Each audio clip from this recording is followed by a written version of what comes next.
Hi வணக்கம். பார்த்தீங்கன்னா, முந்தா நேத்துங்க மாடிக்கு சும்மா போனோம். போனா எப்பவுமே நட்சத்திரம் சின்னதா நகர்ந்து போய்க்கிட்டே இருக்கும். ஆனா இது பார்த்தீங்கன்னா, நல்லா ஃபுட்பால் சைஸ்ல தெரிஞ்சது. நெறைய பேர் விமானம்னு சொல்வீங்க. விமானத்துக்கு வாய்ப்பே கிடையாதுங்க.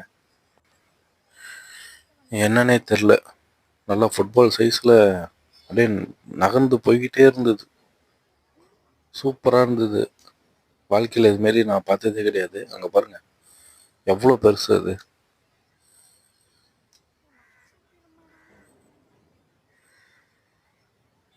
போய்க்கிட்டே இருந்தது.